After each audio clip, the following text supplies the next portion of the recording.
Today on Living History, it's Kent Kedl. China was changing a lot of their regulation. Western companies could not participate in distribution in the same way that we can right now. You could come in as a manufacturer, you could come in as a supplier, but the distribution was left to the Chinese companies, which meant that they built that road from the manufacturer to the customer. And that's the most important part. Manufacturing is just manufacturing. You can almost always learn that. But unless you know how to get it to a customer, what a customer needs and then how to get it to them, all you got is just stuff you've made sitting on your shipping dock. Today we're speaking with Kent Kedl, the former head of control risks in China and a senior business advisor. Kent is originally from Minneapolis. He's been in China for more than 35 years. He has helped more than 200 American companies come to China and advised them along the way. Kent started out teaching English. He's a former journalist and consultant. And today, he's also a stand-up comedian. We're very fortunate to speak with him about his many experiences in China. Kent Kedl, welcome. Nice to meet you. So when you first came to China, when was the moment you realized, this is interesting, I want to be here? I guess it was the moment when I kind of first arrived here, which was '84. I was living in the Philippines and doing kind of NGO work in the Philippines. And while I was in the Philippines, I picked up a book on Chinese history and was fascinated with it. I guess I'd always been kind of a history geek, even in high school. There was something about it that was interesting. But I read this book and I wish I kept it. It was just kind of going through Chinese history. I thought, that's an amazing place. And so on my way back from the Philippines, I stopped in China. And down in southern China, Shenzhen, Guangzhou. And I remember standing downtown Guangzhou, I guess it was, during rush hour. And all these people just streaming by me. And I just, I'm from Minnesota where, it's one person every 2 square kilometers, and this was just massive humanity. But I had this feeling, I don't know what I want to do, but I want to do it here. And I just knew that I wanted to be there for whatever reason. And I had dropped out of school to do this NGO work. I went back to the US and did an English degree and then came back to teach in China. And so got my first job in 1988. And so that's when I really kind of mark my beginning in China, was really starting to work.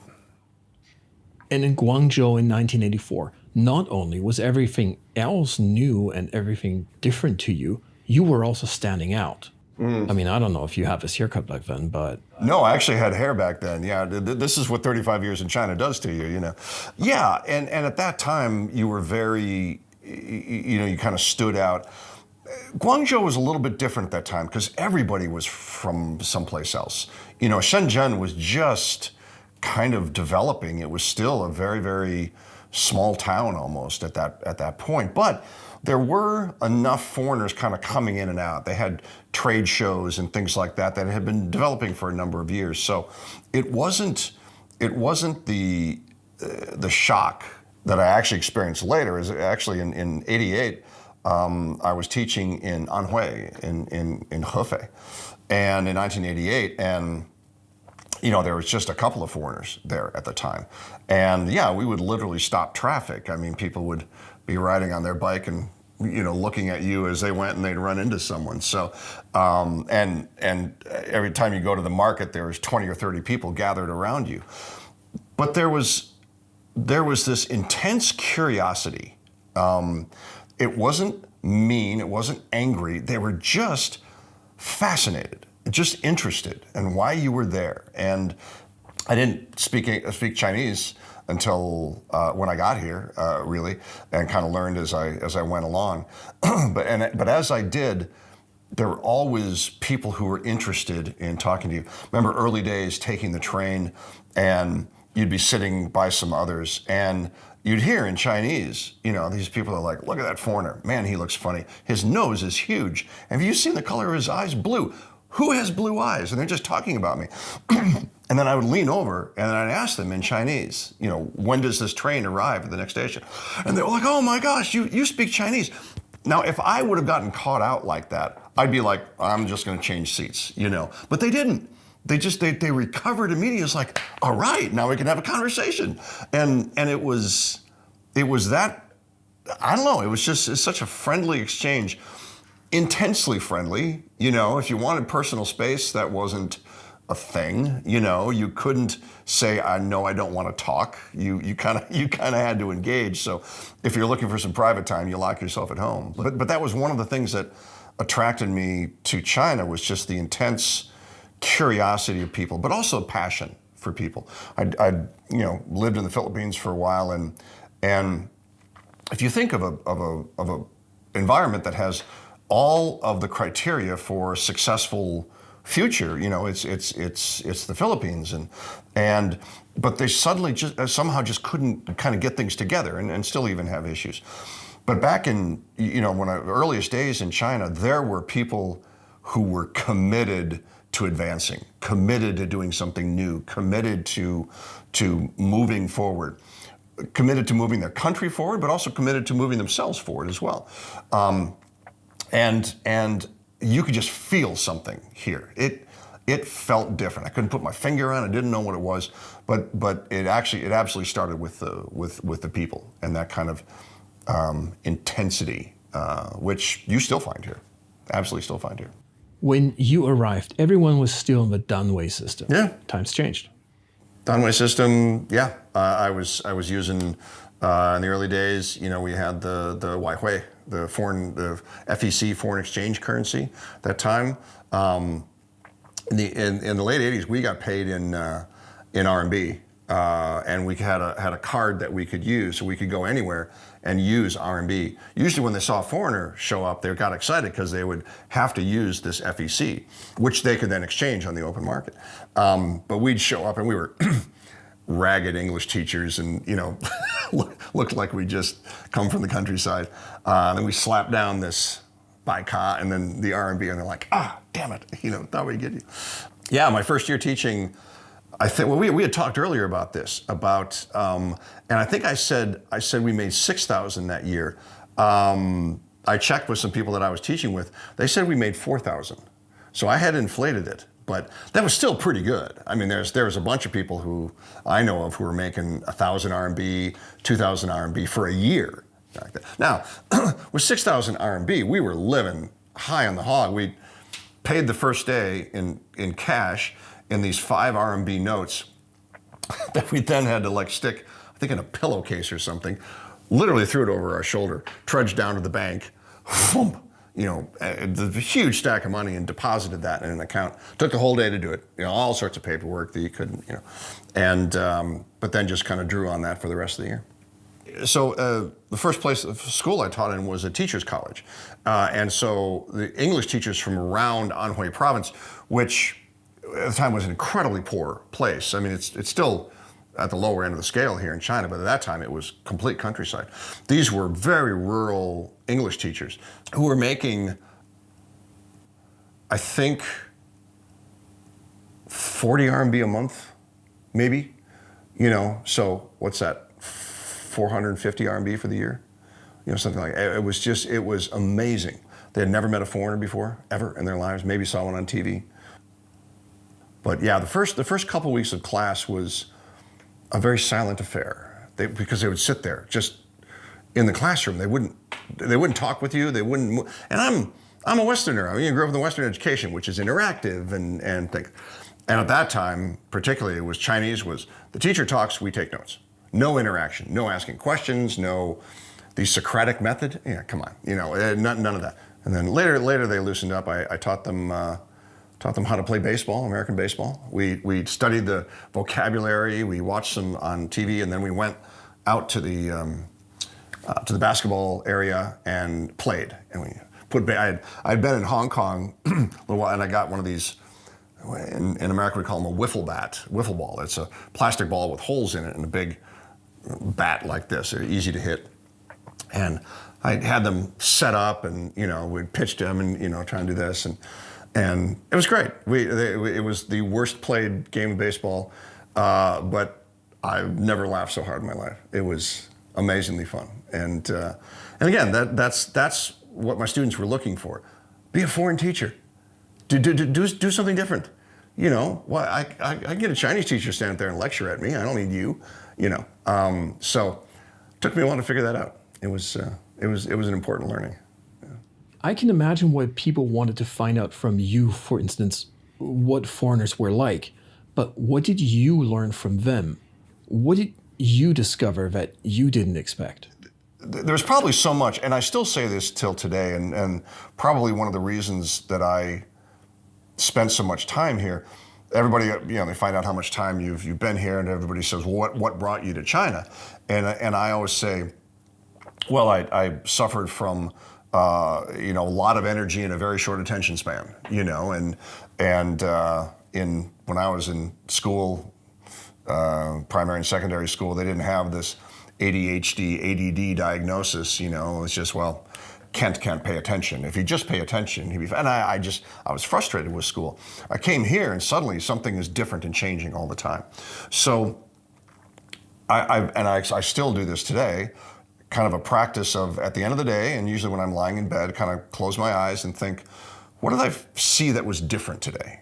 What is there that was different? And I usually have 2 or 3 things. And even after this amount of time, there's always something that you never thought this could happen, or you never thought that this would be the case, or someone would react this way, or something like that. So they're probably just too many to say.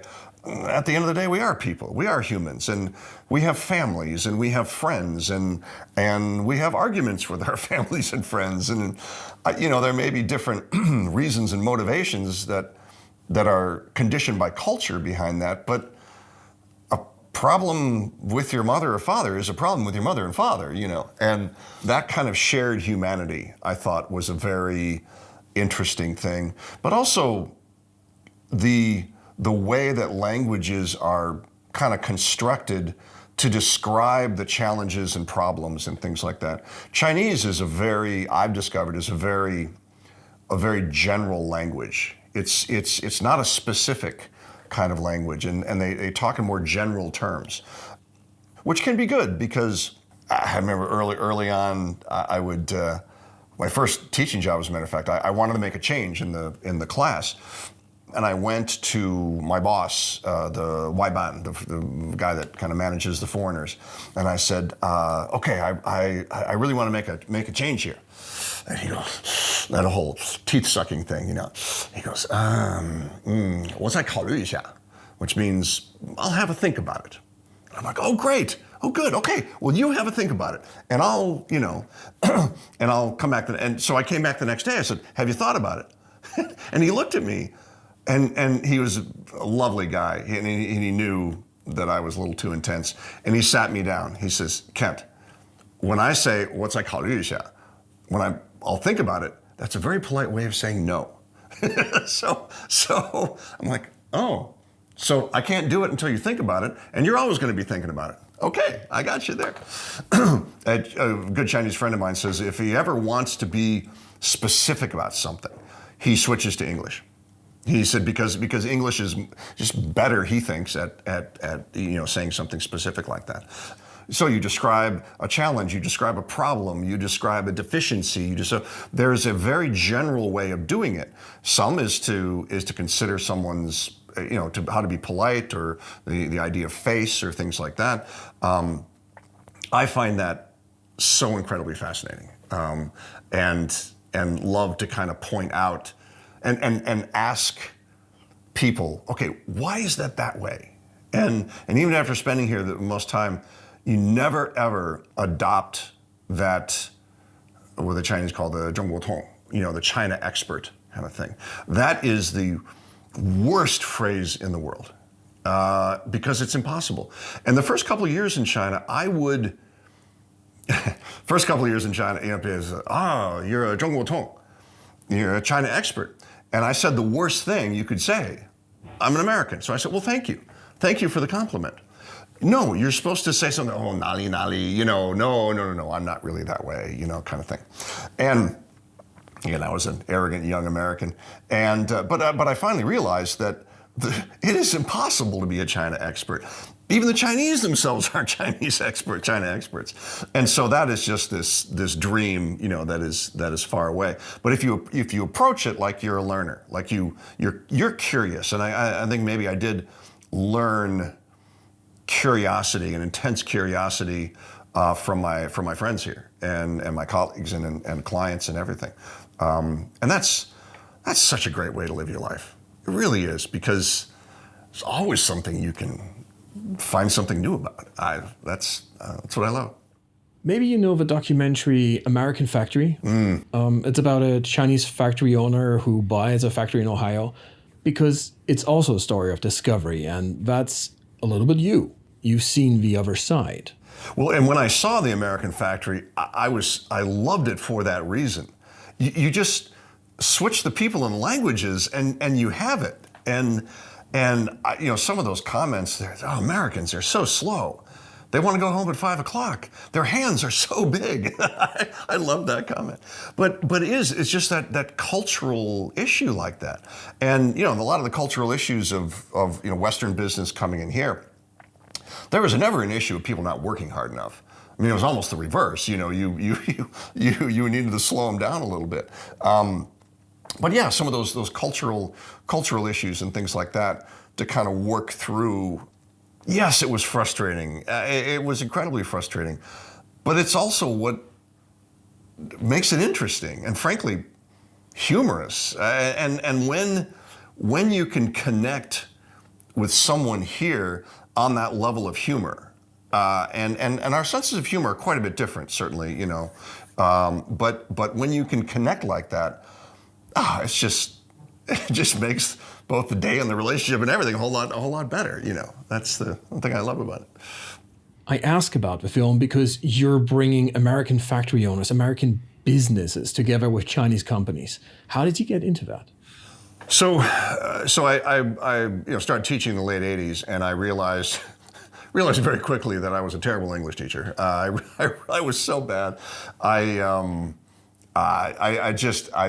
The way I learned English and the way they want to learn English are completely different. Even I had an English degree, and yet, describing grammar and things like that was very difficult. So I quickly got out of teaching. I got into more. I started running education programs and educational exchange programs.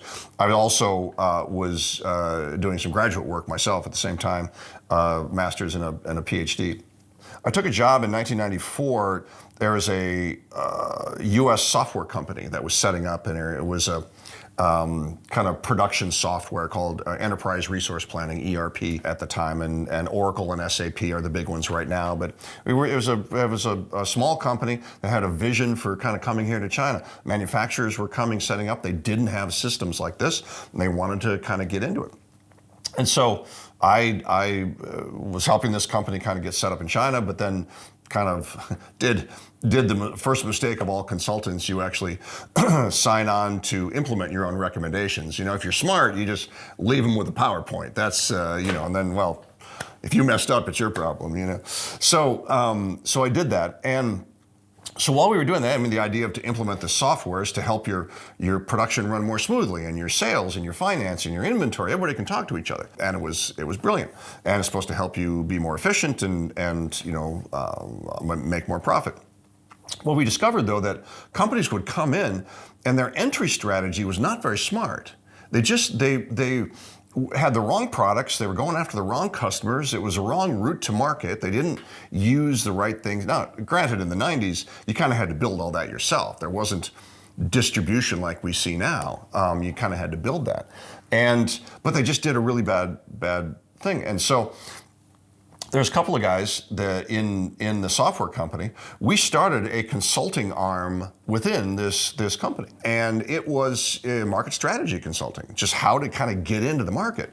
If they came in with a bad strategy, they would implement our software and just lose money more efficiently, and they could have reports about how badly they were losing money. We thought, we'll help them with their strategy, And we help them get into the market, and then they use our software. So it was really kind of a gateway to sell more software.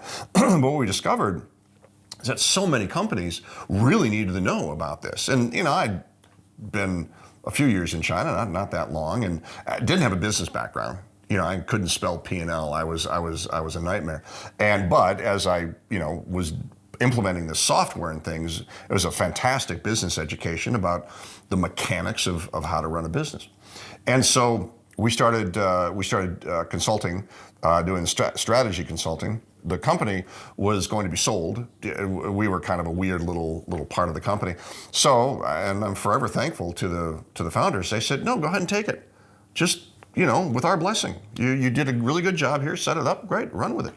And so we did. And we actually found another company to merge with, and then ran this company all the way through, so this was in 1999, I guess, all the way through, we sold that company in 2008. But yeah, during that time was just helping foreign companies come here.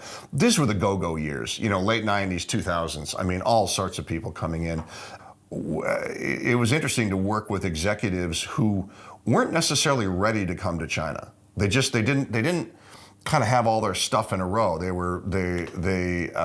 had the wrong motivation for coming in. They had the wrong view of the market opportunities and things. So it was a time of really putting together kind of how to think about the market, at that time. And my partner at the time and I wrote a book, and it came out in 2005, 2006, called The China Ready Company. What does it mean to be ready for China? How do you have to change your mindset, your approach, your products, your whatever it is?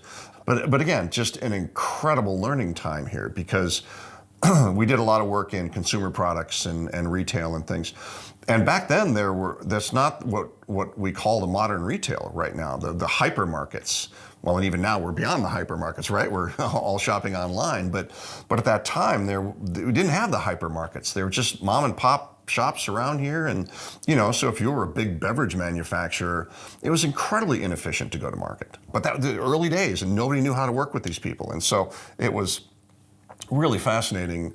We are all learning at the same time, and at that time, you had to be just one step ahead of your client. That's all the farther you could be. I mean, you couldn't go any farther. You really didn't know, because things were changing so fast. And China was changing a lot of their regulations as well. They had limitations where Western companies could not participate in distribution in the same way that we can right now.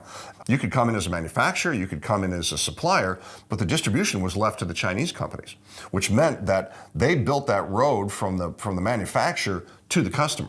They learned the road, but they also learned the customer.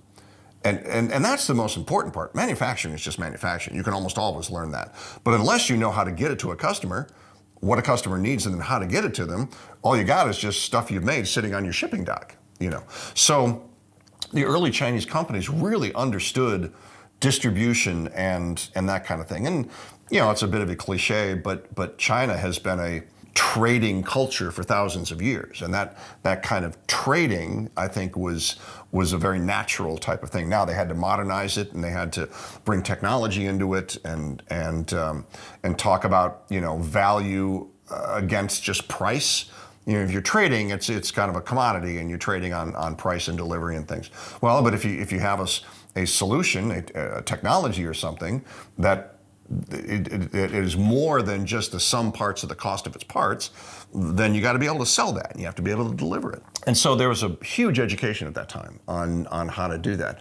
And then later on, the rules changed, and getting into WTO here in the early 2000s helped. But foreign companies could come in as distributors, and so they got involved as well. And just a ton of cooperative competition, in a sense. We were all kind of building things from scratch. And I keep telling companies here now that the challenge for us is so much different now, because in the early days, it was all DIY. It was all do it yourself. You had to come in, decide, okay, what is the product? And then I have to have a factory. Well, I got to build the factory, and then I have to put the equipment. Well, sometimes I have to build the equipment because the equipment isn't available. Well, then I have to, then I have to build the distribution, and then I have to build repair, and then all these other things. So much of that stuff is done right now. You have an idea for a product, you find a contract manufacturer, there's distribution, unless you have something really wacky, distribution already set up, you just fit in with the market, and you can kind of play a different role. So at that time, we were just all kind of faking it at the time. But man, was it fun. It's just exhausting. I think, if I were to come at my age now in that kind of environment, I don't know if I could keep up. I was, in my 20s and 30s and early 40s, and it was, I had energy for that then. Yeah. And so there are so many different kinds of foreign bosses who would come in, and there's the probably stereotypical American versus a European of some kind versus something like that. I mean, there were some huge idiots. I don't know. Is there a politer way of saying that? But thankfully, I think there were many more good people. Curiosity, again, I seem to keep coming back to that word, but curiosity is critical now still, but was so critical back then to not prejudge something. Well, this is the way that we do it here, then it has to be done this way. Well, this is what distributors do. This is how they're paid. This is how you communicate. This is how you do things like that. And no, maybe not. Now, maybe it should, and you can kind of step that out or something like that. We were talking about the American factory before. I mean, that's one of the challenges the Chinese side had. So listen, we can't just bring our Chinese mentality. I mean, how do we set up a business where the culture says we work 9 to 5? Or there's a union, or there's a this or that. You can sit and complain as much as you want about it not being there. The story I always use with my clients, and I use it even right now, is you've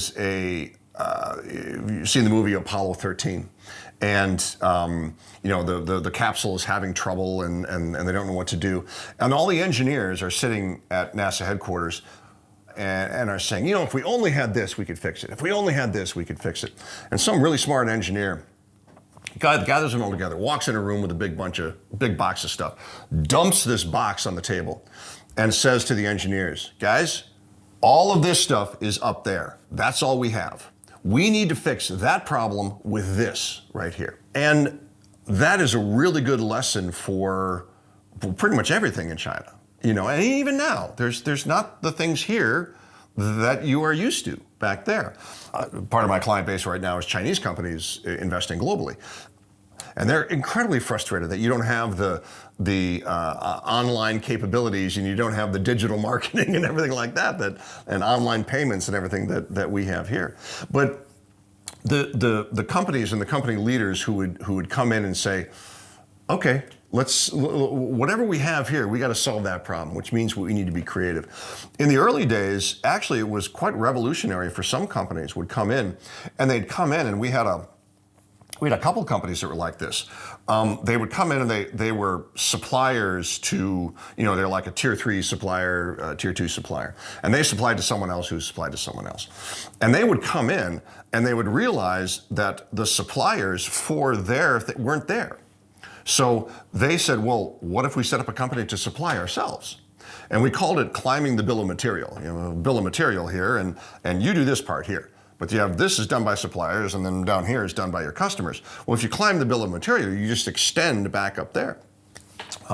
We had strangely, a pillow manufacturer who was here. I don't know if you thought there was a pillow market, but I guess a lot of people sleeping. And they couldn't find the right zipper. And so they decided to make their own zippers. And it turned into a serious business for them, not only in China, but they started doing it globally like that, because they had to find zippers for their pillows. They couldn't find a better one. So that kind of attitude. Now, if you are structured in your thinking and have very hard walls around the ideas, you don't let that kind of thing in. Not only are you not successful, but you also miss some fantastic opportunities like this company found. And so I think that's what would distinguish successful companies. The U.S. public market, it still is a bit of a problem. I mean, U.S. companies are still very often kind of quarterly focused. They need to get the returns back to their shareholders.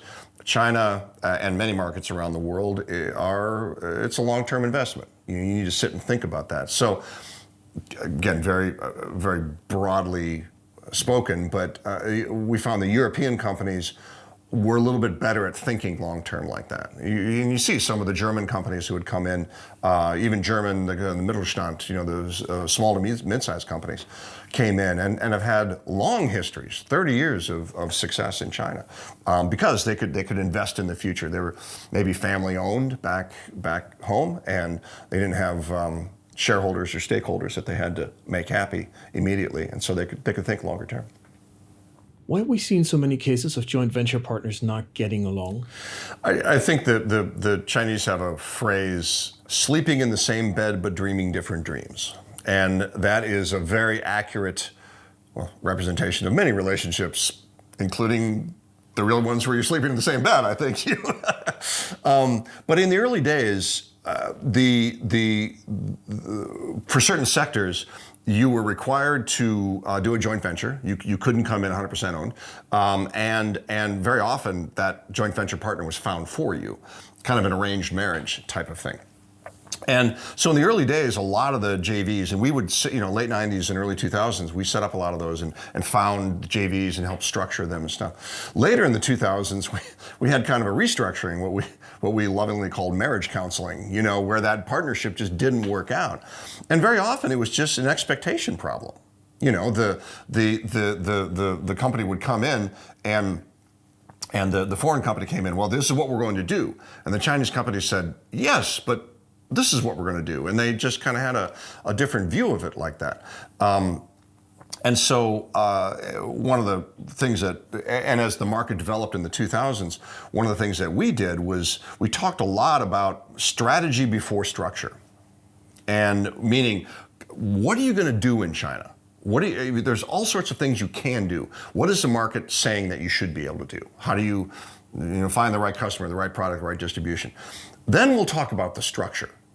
Because there's also, I can set up my own manufacturing, or I could rent it out. I could do my own distribution. I could use someone else. I mean, all these things. And you can do it yourself or partner and all the rest. In the early days, early 2000s, I had a guy call me from the States. He goes, we need help with our China strategy. And I said, well, great. I said, what is it? He said, my strategy is to do a joint venture. And I was young and annoying, and I said, well, sorry to disagree, but that's not a strategy. I said, that's like saying, what are you doing for a holiday? And you say, I'm driving a Volkswagen. Well, no, tell me where you're going to go. If you're going to the mountains, well, you may want a four-wheel drive. You're going to the beach, you may want something else. A Volkswagen could be appropriate, but tell me where you're going to go. And thankfully, this guy was patient with my being annoying and kind of coming back at him, and he kind of got the idea. But that was the idea at the time, is to say, listen, let's all sorts of structures are available. Let's do this. In China and throughout much of the rest of the world, if you want to be successful, you have to be a good partner. It may not be a joint venture partner. It may not be something like that. You have to work with people. There are established networks and communities and all sorts of things that you need to be part of like that. You need to access that relationship network. You need to give of your own relationship network. It is a two-way street, and you've got to do that. There's a Chinese phrase, 有关系有路. If you have a relationship, it creates a road for you, and that's true. So many times in my life, I need something, and someone says, "Hey, I know someone." And know someone who could be a good partner, but they can help you understand something. They could do something like that. But it's a two-way street, and it's not contractual. Again, maybe it's more of an American thing, but it's like, yes, if you want to provide a service for me, I will sign a contract, and you do this for this, and I will pay you this. Those don't always work well. They just don't quite get it, because the other side is not is not working well.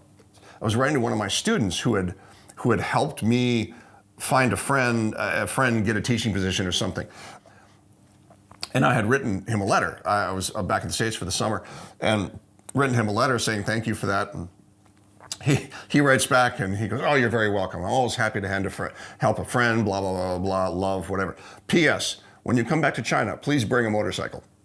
It fits in the overhead compartment. I don't know, you know. But it wasn't a rude question. It wasn't, you know, and I'm like, well, it's hard to do that. But I was able to engage with that because it was a tit for tat kind of thing. That's what a relationship does.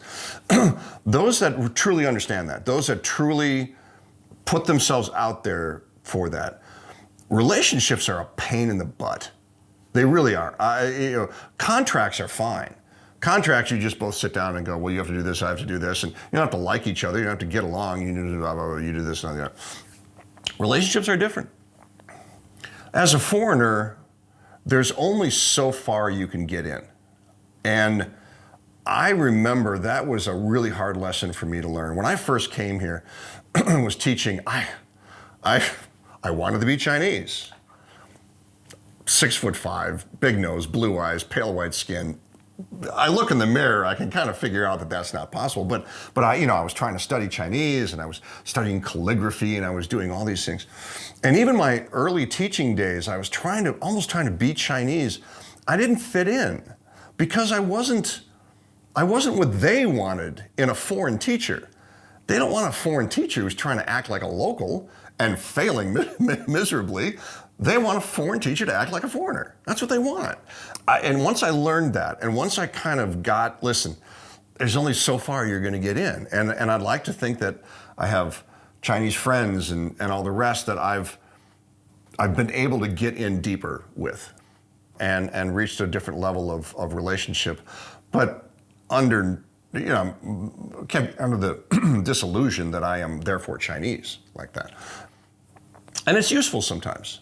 Even now, my wife, who's Chinese, we're someplace and she looks at me and she goes, okay, you need to be a stupid foreigner now. You need to shut up, stand there, let me translate for you, nod and smile, and we'll get this done. You open your mouth, it's going to be more difficult. And I know, and I hated that. The first time I'm like, why did I work so hard on learning Chinese? Why did I? And she's just like, no, shut up and just do it. And it's incredibly effective. So, and I would do that even in problem solving. We had a situation when we were selling software where there was a situation. It was rare, but we were selling to a company, and the chief financial officer was asking for a 10% kickback. He'll sign the contract, but we needed us to kick 10% back to him. Now, just like the week before, I had gone down and met the CEO, Chinese guy, lovely guy. His family name is Gao, and that's my family name in Chinese, and we, joking around that we're distant cousins or something. And just had a really great time. So the next week, when came back that this CFO had asked my sales guy for a kickback, I was angry, and I said no. I mean, obviously we're not going to do it. I said, but you know what? I'm going to call Mr. Gao. I'm going to tell him what happened. And my sales guy was like, oh, you can't do that. That's not Chinese. I said, I'm not Chinese. Hey, I can do. So I called him and I said, I really enjoyed getting to know you. I was impressed with your company. I'm excited that I think we can kind of help you out. I said, but I have a problem. I said, and I told him what happened. And there was, all my sales guys were gathered around me on the speakerphone call. And there was this pause. I'm like, uh-oh, did I just step in it? Was 5% going to get kicked back to him? All sorts of things that my stupid foreigner could have messed up. And he paused, he said, Mr. Kent, leave this with me. I will deal with it. And the next day, we had heard that the CFO was fired and the CEO signed the contract himself and faxed it back. This came about because I started learning from my employees. It's probably the first time where they wanted to introduce the foreign boss. And I'd say, okay, who do you want me to be? Who am I? And do I speak Chinese? Am I, we can talk like that? Or do I come in and shake hands and hand out my card and say ni hao, and then leave. And then you say, listen, he's a really nice guy, but frankly, he really doesn't understand anything about China. We'll work this out and we'll let him know the good news, kind of thing. And there were times when that was effective, just depending on the person. And that was hard for me, because I'm the man. You know, I'm the deal guy. I'm supposed to come in and sign the deal. Oh, my ego took a beating and that. But I've discovered how effective it can be if it's the right choice. You know how effective it can be. Yeah, that was tough in the early days. Okay, speaking of tough, what was it like to accompany foreign business people outside of Chinese tier 1 cities? If they truly were curious about this other person, if they were curious about who they were and what their motivations for business were. I mean, again, that's the real, and as a consultant, you try to say, listen, this is what you need to do. You need to really get down into their motivations. Now, we've done a lot of intelligence gathering, and through the deal have talked about his motivations and why he's doing what he's doing and all the rest of that stuff. I said, but you need to talk kind of boss to boss. We're just kind of the 中间人, they say in China, the middleman here. You know, we're just kind of, we're the bridge builder. We're bringing you guys together, and you guys have to sail off into the sunset here. And we had a case one time. Actually, my partner had this case. We were doing our first acquisition our client was an Indian company, and there was they wanted to acquire a Chinese company. And that was, I mean, all sorts of lessons learned around that. And, you know, the Indian approach is very different. The Chinese approach is very different. And there was a couple of Americans kind of sitting in the middle.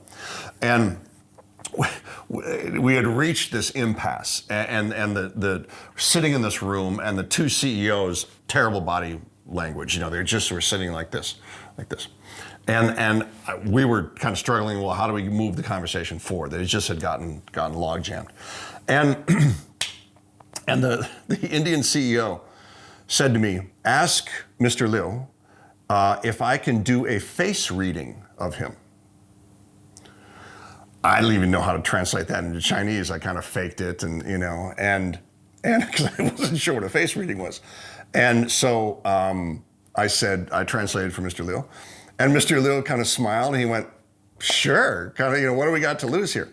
So the Indian CEO did this and goes up to Mr. Liu's face and just, you know, kind of massages it in the top of his head and checking all, I mean, it was quite invasive. I'm like, oh, what have we done? Here we go. You know, like this. And Mr. Liu, God bless him, was just, you know, sat there, impassive. And the Indian CEO backed off. He goes, I can see by this that Mr. Liu, you seem to be the type of person who, he might have made it up, who knows? But it broke. It improved things. It just, suddenly they got back to talking again. But they got to talking as humans who own businesses and were, yes, they had their own level of arrogance and confidence and all the rest, but maybe you had to kind of check that and get a little bit personal and say, listen, how can we come together and find a place to do that? And so my partner and I joked that we need to kind of put this in our M&A process right now, where we do this and the negotiations and then the face reading and then, you know, it was the only time we ever did that. But it was such a great example of that human connection at a certain point. But when I was, you know, trying to do that with Chinese companies, and we were thinking, you know, for kind of how to find the right target, right partner, right acquisition target. You hopefully you know your client really well, but then you really have to dig down and find out the motivations. Remember one company I went to one time, and really great company, and my client was really perfect for my client. But the guy had a son this guy was probably in his mid-60s, and his son was late 30s, you know, and I'd met him before. And the senior guy and I forgot his name, senior guy and I were sitting, you know, having a drink one night together, just kind of, again, getting to know each other a little bit more. And I said, listen, can I ask you a question? I said, your son is here. You know, why do you want to sell your company? You know, isn't this something that you want to give over to your son? And he looks at me, he goes, Are you kidding? My son is an idiot. He says, I'm going to give him money. He's going to go start his own thing. That's what. But it was the most human moment possible, but also the most true at a certain point. Now, not everybody, I don't care, Chinese, American, or what, is ever going to be that honest. But he was incredibly honest. But it was really helpful to the deal because I'd kind of gotten some of the main objections out of the way to, because what you don't want to do is you get far down the deal path and then suddenly it pops up and goes, oh, I was talking with my son last night, we're walking out of the deal because he's going to take over the company. Or even worse, he's already taken over the company, now you have to start the negotiations with him. I mean, that's the worst you can possibly get. So, but it was a delightfully human moment of a father who, loves his son, but knows him quite well. The question always is the kind of cross-cultural communication. Sometimes it's intimidating. It's intimidating sometimes for Chinese to speak to foreigners. It's intimidating for foreigners to speak to Chinese sometimes. It goes both ways. I think it's less of an issue when you're in a big city like Shanghai or Beijing or some of these other places. We're a dime a dozen here. They're used to us on the streets. We don't cause any more attention right now.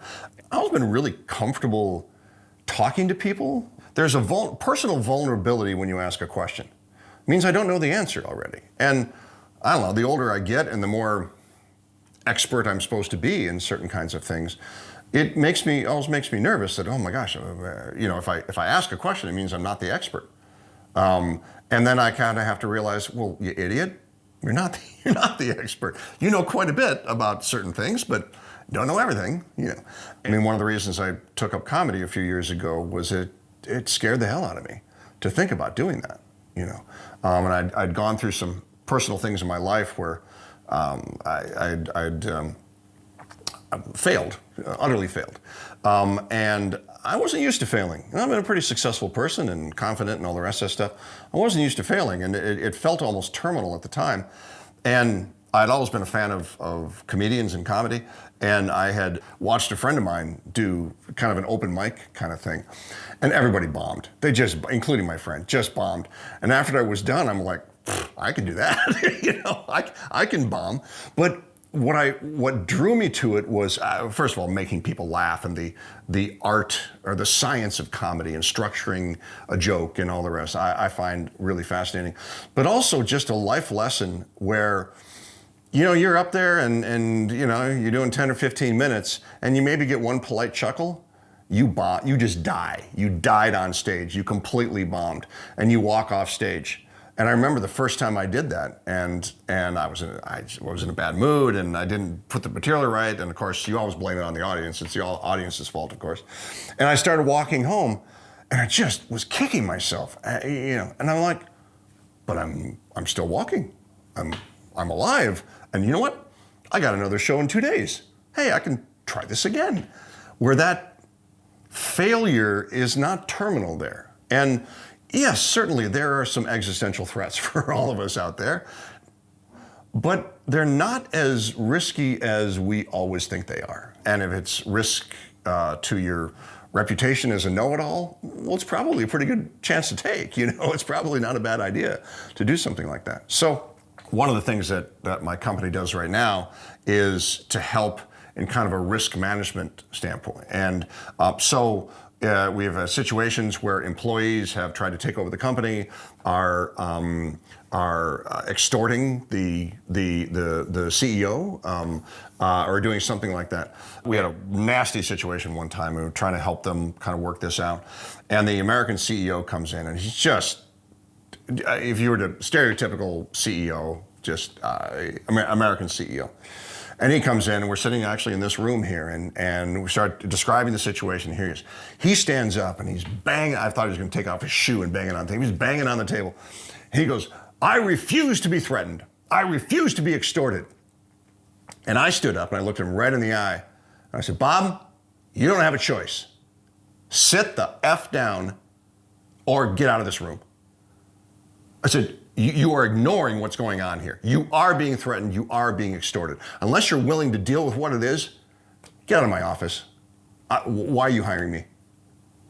And he kind of sat down and took a deep breath. And after it was done, I said, Bob, I'm sorry. Okay, but you can't take that attitude. You have to deal with what it is. This is what it is. And that enabled them to say, okay, well, what are the demands from the other side? How can we take the power back from here? How can we, kind of turn the tide on this thing? And he ended up being a lovely guy. He came in, he was scared of his company. He was jet lagged. He was, all sorts of things, and ended up being quite a nice guy. But there was a little bit of a shock therapy, I think, that was needed at the time. How did you solve that situation? Well, like we do in any kind of extortive situation, these are what we call a coercive negotiation. It's not like negotiating an M&A deal. And then actually this guy was the same thing. I have negotiated the biggest deals in the world. It's not the same. The other side has some sort of power. They have something. They have the power to really damage your company. And you have to find a way to kind of lessen their power a little bit or get the momentum of the conversation back to you. They're issuing a bunch of demands. Okay. Well, you say, well, yeah, we can have that conversation, but first of all, I need you to do this. I need you to step down, and I need you to stop calling so the customers and telling them what a situation we're in. I need you to, we have a mutual interest in making sure that this is a going concern, that we have business continuity here. Okay. Let's not let this get in the way of the business. All right. And usually they go, well, yeah, they don't want to do that kind of damage as well. Okay, well then let's not talk the next step. And once you're able to do that, and part of the challenge too is to find out a little bit, gather some intelligence on this individual. Does he truly have the political relationships and everything that he says he has in order to do damage on you? And very often the answer is no. He's just making empty threats at that time. So that's also a good position to be in too. That he can blah blah blah blah and all bark no bite, and then you're in a very different position to be able to deal with him. So that's we deal with a lot of that kind of stuff these days. Do you think the concept of guanxi, of relationships, is underappreciated in Western business people, or is it all the same everywhere? I think most Western business people, even if they don't live here, certainly, have heard, if they do any business in China, have heard the concept of guanxi. Less and less is, hey, I know a guy, useful. Okay, fine. It used to be in the early days when everybody's trying to figure things out right now. Yeah, knowing someone in the political system or knowing someone in the mayor's office, was kind of helpful. Now China, for the most part, has rules, has regulations. Those kind of relationships, they're both an asset and a liability. You think powerful relationships in a community and something like that. When everything is going well, it's an asset. But if something goes bad, a joint venture relationship goes bad, and you're in a JV with a powerful, Chinese to Western, Western to Chinese, it doesn't matter. That suddenly, the power dynamic in that relationship can be a liability at that point. So that's why I always said, to maintain partnerships, to maintain relationships, and a good part of my job as the head of this company is to just kind of maintain relationships in the market. There's people that we work with, people that are, industrial organizations of some kind, groups of CEOs and that, and government as well, to keep the relationship going and to keep feeding it, I think is really important. A lot of the early mistakes were made where Western companies relied on that contract. And they signed a contract and had a dinner, gambe, we have some drinks. They fly out the next day and just assume that everything's going to go fine here. No, you have to nurture this thing. You have to keep, it's a marriage. You don't get married and then, oh, hey, we were successful. That's fantastic. And then ignore it. That's the worst thing you can do. So those kind of relationships, I think, are certainly in business, well, personal life too, but in business are critical. Just went through this with a client here. Most of the management is all Chinese, in legal, in HR, and all the rest. And they had a huge issue, and they couldn't get ahead of this. They just kept getting worse and worse and worse. And basically, both the HR and the legal kind of gave in. You know, they thought this was a negotiation. Well, if I just give them enough, they'll see that I'm being reasonable, and then they're just going to keep wanting more. You have to take the authority back. And so I sat and talked with them, and they explained the situation. I said, well, what I think you need to do is say no. No, you're not going to do it. Well, first of all, we need to find out who this person is. I mean, are their threats real? Are they able to do that? But so over the next week, we're going to go find out who this person is, get more intelligence on this person. In the meanwhile, let's start thinking about where we can start taking back some power here. So over the days, we did the intelligence gathering on them, found out this person was an empty suit. They threatened that they had all sorts of, they said that they were a government official. They were a low-level government employee in a really weird little section over here that was basically forced out of retirement. But because they weren't important enough to extend that retirement. They were, threatening all sorts of things. So that was one thing. And they demanded to meet here and meet there. And we said, no, we'll have a meeting with you, but it's going to be in a third-party location. You're not going to come to our office. And unless you stop threatening us, we're just not going to listen to you at all. And it completely took the wind out of their sails. Now, it didn't solve the problem, but it suddenly just shocked the system where we were able to turn it around. And the Chinese side at first, we can't do that. Well, if we say no, they're going to come and they have all these relationships. Well, we just proved to you that they don't have those relationships. And they kind of rolled their eyes. They got taken in on that one. But at first, 中国的文化这很复杂。你肯定不能了解. Chinese culture is too complex. There's no way that you can understand that. And I would come back to them. 这不是一个文化的事情啊. It's not a culture issue right now. It will be. We'll get into culture, but right now we're getting into something that we know how to do really well, and there's a process. So if you trust us, let's do this process, and then we'll bring culture into it.